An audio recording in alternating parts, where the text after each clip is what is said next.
Hi everybody, this is Arkady Frekhtman. I'm a New York City personal injury trial attorney, and welcome to Last Week Tonight, where we answer your questions and we talk about your comments. It's all about you in this episode. And I'm looking at the most recent comments, and it was just a few minutes ago, and it asks, do you do Florida cases? And the answer is yes, we do. We partner with local Florida lawyers and we can do the case together. So absolutely, we've done cases in Florida, Georgia, all over the country pretty much. We could work anywhere. And then Bothrop asks, hello, Mr. Frekhtman, good day. Good day to you. And he says, on a third-party lawsuit, he has a herniated disc with lots of injections for the lower back pain, and after that, a lumbar discectomy and a fusion surgery at L4 and L5. And he says that's a 20% disability on his left shoulder and a 10% permanent disability for my left wrist. That accident was for a slip and fall. How much do you think my case is worth? Thank you, sir, and have a great day.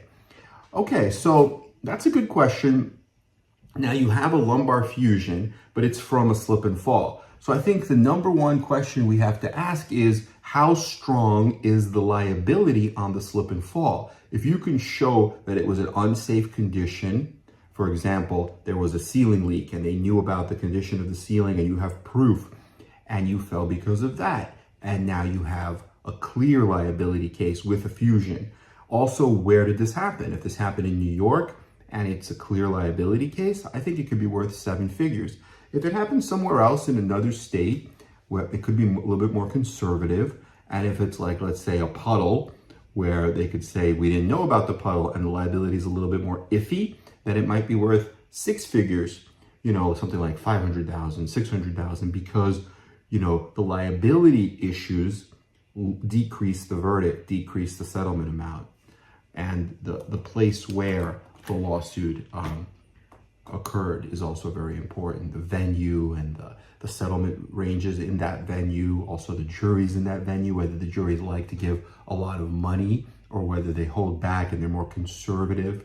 Also, which lawyer do you have handling it, right? If you have a real trial lawyer who's confident, who feels like they can step into court and get that 7-figure, like 2-3 million or more, they can command the courtroom, then you're in the driver's seat, right? Go for it. But if you have one of these law firms that just takes a lot of cases and treats the cases as a claim and tries to settle cases as a claim, well, now you're at the mercy of the insurance company. If the insurance company chooses to pay you a lot of money, then you can get a lot of money. But guess what? They're probably not going to choose to pay a lot of money to one of these claim lawyers. Why should they, right? The lawyer has no recourse against them. The lawyer doesn't have the power to go to court and to hit them for many, many millions of dollars. The lawyer is a claim lawyer. They're processing a lot of claims. They settle cases, and the insurance companies know that. So the insurance companies are going to lowball them and give them much less. So the lawyer really, really matters. And I told the individual to just text me, 347-566-9595. I'm happy to do a free consult, let him know a little bit more than I can in a public YouTube comment. Okay, let's go to the next question. Here's a question from Come Along with Uncle Joe, and he says, is it strange that a lawyer would want to go straight to litigation and a trip and fall?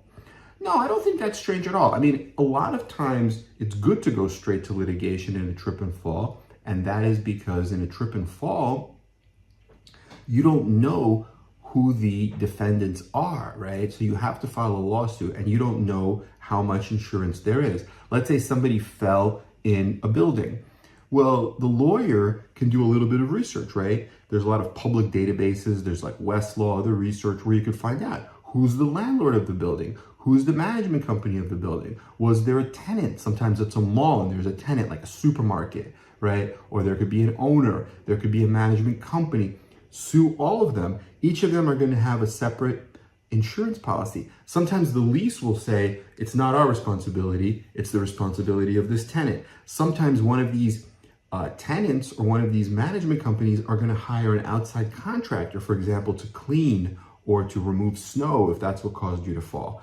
So it's good to file the lawsuit early because it's going to take time to find out who the proper parties are that are actually responsible. If you just send them a letter, they might not even forward the letter to the insurance company, right? They might just look at the letter and say, another letter, just throw it on their desk or throw it in the garbage. And what recourse would you have, right? You're just sitting there without any case moving forward. So it's very important to file a lawsuit as early as possible, especially if it's a trip and fall with a serious injury, like a life-changing forever injury, like a spinal fusion or a herniated disc with a percutaneous discectomy or a brain injury or any kind of serious injury, a fractured bone, surgery, arthroscopic surgery, any kind of serious injury. I think it's better to file a lawsuit sooner rather than later. You don't get hurt by filing a lawsuit. All you're doing is starting the case because a claim is just a claim. They don't really take it seriously. And then Suzette Laws says, "You're the best, Mr. Frekhtman. Always confuse your first name as your last name. However, you and Mogg are the best attorneys ever." Oh, thank you so much. I really appreciate that. Richard Mogg, that's one of the attorneys in my office. He's very experienced. He's been a lawyer for over 30 years. And he's actually, we're set to do a trial later this week together. So it's going to be exciting. We're going to go pick a jury, do some motions in limine, maybe do the opening statement either later this week or perhaps next week. And we'll see how it goes. The case may settle, or if not, we're ready to go all the way. And that's what I'm trying to explain to my viewers. That's very important, to be ready to go all the way. Because when you're prepared and you have everything lined up, like your animations, your illustrations, we have like a 3-dimensional timeline. We have color MRIs with 3D MRIs as well as regular MRIs. We have all our experts lined up, like the surgeon on the case, the economist on the case. We have future numbers in terms of medical costs, and just the costs of the future medical care are like into the millions, and it's only like a $1 million policy. So we think just even without pain and suffering, we're already clearing the million. So we feel like they should pay us the million, but if they say no, we're ready to go to trial, right? So that's what it's all about, because a lot of these other lawyers, they just don't do this. They don't hire vocational rehabilitation experts, economists. They don't want to pay a doctor $20,000 to come into court because it's a lot of money and you risk it, right? You could lose the case. So I think it's good, but thank you. Yeah, that's going to be a great trial. We're ready for it. And then James Jordan says, if you sign a contingency agreement that stated they don't get any money from me, I don't owe them anything. So if I fire the lawyer and there's nothing in the stipulation about a lien, he doesn't still have a percentage of my case. It's not stipulated anywhere in the contingency agreement, right? Haven't spoken to my attorney in 7 months, thinking about looking for new counsel. Yeah, so the way it works in New York, at least, I don't know where this is, but in New York, and I think it works similarly in most states, but you have to check the rules in each state. But in New York, the way it works is very simple. Once a lawyer gets retained, they start doing work on your case, right? So they have a Judiciary Law 475 lien for the work that they did on your case. There's a charging lien, and there's also a retaining lien. So the lien that they have is for the work that they did. Now, if you fire them and you hire a new lawyer, you can absolutely do that at any time. It's better to do it as early as possible, right? Because a new lawyer won't want to come in if the case is almost done. But you can do it at any time. And what happens is the new lawyer then becomes your official lawyer. And the new lawyer, let's say, settles the case for $1 million, for example. Then the first lawyer will say, well, I did some work on the case. I did the investigative work. I set the stage for the lawsuit. I filed the lawsuit. And then I got substituted, meaning I got fired, and he hired this new lawyer. So the way it works is the client still gets the client portion of the pie, the client's share. So let's say on the $1 million, the client is supposed to get 2/3, right? Or 67% roughly. So that's about $670,000. The client still gets that, whether they have 1 lawyer, 2 lawyers, or even 10 lawyers, right? Or even 100 lawyers, it doesn't matter. The client still gets $670,000, the client's share. That's always the client's piece of the pie. Now, the lawyer's piece of the pie is 33%, usually. That's what it is in New York.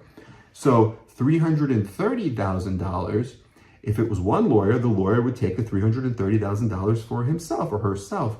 If it's 2 lawyers, they have to split it. But they don't necessarily split it evenly, where half goes to 1 lawyer and half goes to the other lawyer, unless they each did exactly half of the work and they agree to that, right? They split it. The way they split it is they have to agree amongst themselves. So the first lawyer, let's say, filed a lawsuit, but the second lawyer did everything else, took the case to trial and won the $1 million. So the first lawyer might get like 20% of that 330,000, which is what? Which is about like 60,000. And the rest of the money would go to the second lawyer, right? For example. But if they can't agree, if the first lawyer wants so much and he says, no, I want half, and the second lawyer says, no, I'm not going to give you half, well, then they go to the judge and they do a hearing. And the judge looks at their files and they testify about the work they did. They might call the client to testify, and the client could say, hey, my first lawyer did a great job for me, or my second lawyer did a great job for me, and my first lawyer didn't call me back for 7 months. And then the judge will take that into consideration. They'll say, you didn't call him back for 7 months? Well, maybe then you get discharged for cause. And if the lawyer gets discharged for cause, then they get nothing, right? That's meaning they get discharged for a reason. Cause is like a reason why they either made a mistake, they didn't handle the case as a minimally competent lawyer would handle. They were below the lowest common denominator, or they just did something unethical or illegal and they shouldn't get any legal fee at all. That's rare, but it could happen. But usually what the judge will say is he'll just base it on the proportionate share of the work and also the result. Whoever achieved the result, whoever did most of the work, and that's usually how they decide it. So usually the lawyers work it out amongst themselves. Sometimes there's a hearing, but remember, it doesn't matter, right? Why does the client really care? It's only as to the legal portion. You would be spending that money if you had one lawyer, and you're spending the same money whether you have 2 lawyers, 3 lawyers, or even 100 lawyers, right? You're still going to spend that money. That's the lawyer's portion. The client's portion, the client's share doesn't change. So I hope that's helpful, and I hope that's a good way to explain it. So think of it as a pie. You know, you keep your piece of the pie, and that little piece of the pie that you already agreed to give to the first lawyer, well, now you're still going to give that piece of the pie away, but now it might be 2 different lawyers might share that piece of the pie, but it doesn't really affect you, which is the most important thing. Let's see what other questions we have. Gary Piat says, he gave a long question about being owners of trucks and at a truck stop, and I believe he fell at a truck stop. Yeah, for the longer questions, it's better to just text me, 347-566-9595. I don't want to read the whole question. It's like a whole page or 2. It'll be really long. But yeah, just text me. That way I could really ask you questions, and it's also better not to be in a public forum, right? You might not want, because anybody could read this. It could be the insurance companies or your adversaries reading this, right? Because this is a public YouTube, so you don't want to put too much information here. And then Notarant asks, what's your opinion on the Hamill law firm? Yeah, I'm not really familiar with them. I mean, it's the same kind of thing. If you want an opinion on a law firm, or you want me to do some research about a lawyer, better to text me privately, because that's something I can't really do in a public forum. But I'm not familiar with that particular firm. I think a lot of it would depend on where they are. I know a lot of the lawyers in my area in New York, not everyone, but I know a lot of them. And I know some lawyers in other places. And sometimes you can do a little due diligence to just kind of figure out. Like today, a gentleman texted me and he had a certain lawyer and he was possibly looking to hire a new lawyer. He was talking about, what's his case worth? And I kind of looked at the lawyer and, I don't know the lawyer. I don't want to say maybe they're a great lawyer, but just from the website, it said everything about, hey, we handle a lot of claims and we settle a lot of cases. And it didn't seem like there were no verdicts. There were no trial experience. It was all about claims, and claims is something almost that somebody could do on their own. And the whole website was based on, how efficient we are at claims, that we'll handle your claim quickly, we'll send the medical records quickly. But like you're getting treatment with the doctor prepares the medical records. Just getting those medical records that the doctor already prepared and mailing them to the insurance company and then settling the claim quickly, but you could do that on your own. Like you don't even need a lawyer for that. So I think that's kind of silly. I think you really need a trial lawyer, somebody who, a trial lawyer is almost like a surgeon, right? If you have a brain injury, you go to a brain surgeon, they can get rid of your brain injury. You're going to be better. You don't go to a doctor who doesn't do surgery, who's just going to look at your head and rub your head. Like, okay, I rubbed your head. Good luck. No, you don't want that. So it's almost like these lawyers that just get medical records and send it to the insurance company and get on the phone. They call it dialing for dollars because they're just dialing, hoping that they're going to get dollars, but they're usually going to get very, very minuscule dollars, and you don't want minuscule dollars.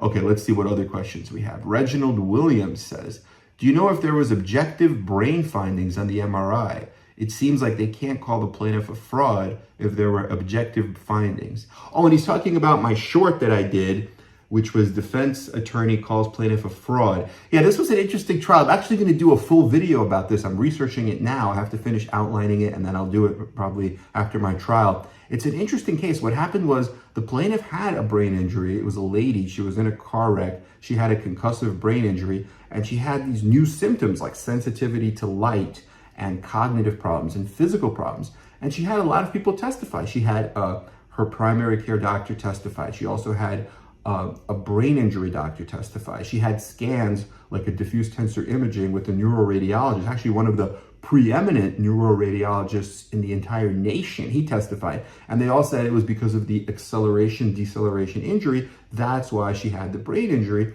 She also had coworkers, neighbors, and other people that don't really know her that well, but that knew her and could say, look, her speech is different. She has this sensitivity to light now. She really, really changed. And we do see a brain injury here. So there was a lot of evidence. So the jury agreed that there was a lot of evidence, but the verdict that they gave was really, really low. I think it was something like $30,000 for past pain and suffering and $20,000 for future pain and suffering. And then they also gave like $17,000 for medical expenses. And the reason was because when the defense lawyer delivered his closing argument, his summation to the jury, he said, this is all the Wizard of Oz and who's the man behind the curtain, and the plaintiff's attorney knows these doctors and he orchestrated this thing, and she's a really good actress. We should give her this knockoff Academy Award. I think he even held up a false Academy Award, like a plastic one. And then that's why, you know, they thought the jury gave such a low amount. So what happened was the judge said, yeah, you can't do that. That's so inflammatory that you prejudiced their right to a fair trial. And the judge just knocked the whole trial out, and now they have to do a new trial unless they agree to a settlement. So, but I'll do a full story on that because I thought it was an interesting case. That happened in upstate New York. See, upstate is more conservative too. So that kind of trick would kind of persuade jurors maybe up there and get them thinking like, oh, well, maybe something is fishy. But you can't just say that because there's no basis for it, right? There's no evidence for it. So this is a good question. He's saying if there are objective brain injury findings on the MRI, how could he say that? And yeah, really, well, the judge agreed that he can't, and that's why she ordered a new trial and she threw the whole case out. Okay.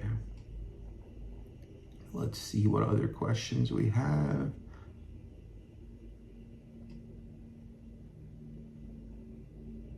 Here's a question. What's the process that the state bar uses to recommend lawyers? Do they recommend the best lawyer, or is it just someone to most likely take your case? So yeah, I don't think it's either. They don't really recommend necessarily the best lawyer. I do think they have some kind of vetting process where if you want to get on the state bar's referral list, you call them up. You have to probably have a minimum level of experience. You know, they might not want to recommend a lawyer who's only been a lawyer for like a year. Each state bar was different, but I believe that they probably want a minimum level of experience, like for example, 5 years. But they definitely don't do any kind of vetting to see who's the best lawyer. Is this lawyer, you know, getting $50 million verdicts? And they don't do anything like that. And then he asks, is it just someone most likely to take your case? No, not necessarily. They probably don't know whether the lawyer will or will not take your case because that's based on the specific facts and circumstances of your case, as well as whether the lawyer just, you know, meshes with you and gels with you and wants to take your case. So I think that they just have a list and whatever lawyers sign up for the list, but they do probably have some kind of basic competence or experience level. So that's usually the right answer. Yeah, and then somebody says top lawyer US. Thank you so much. I really appreciate everyone who likes our channel, who watches it, and who you know, I really appreciate it. Thank you, because the channel's for you. You know, this is all about the injury victims, serious injury victims who have lifelong, forever injuries, and we try to help them and give them as much knowledge as we can to empower them, and then we want them to get the best possible result. Okay.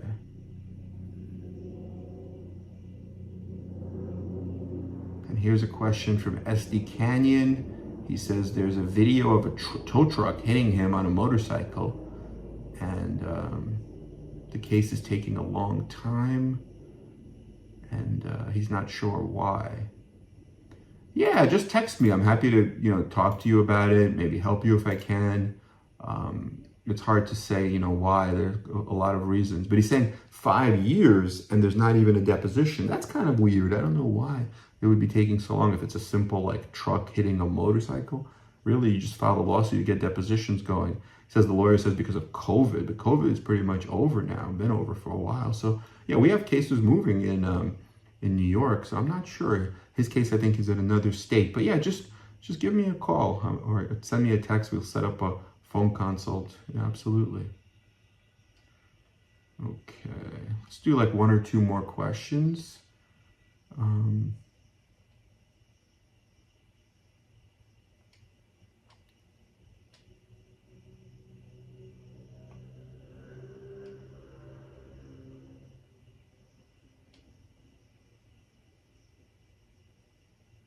Oh, here's a comment. Lost in Awareness says, being able to get $2 million for an ankle injury has to be the work of an amazing lawyer.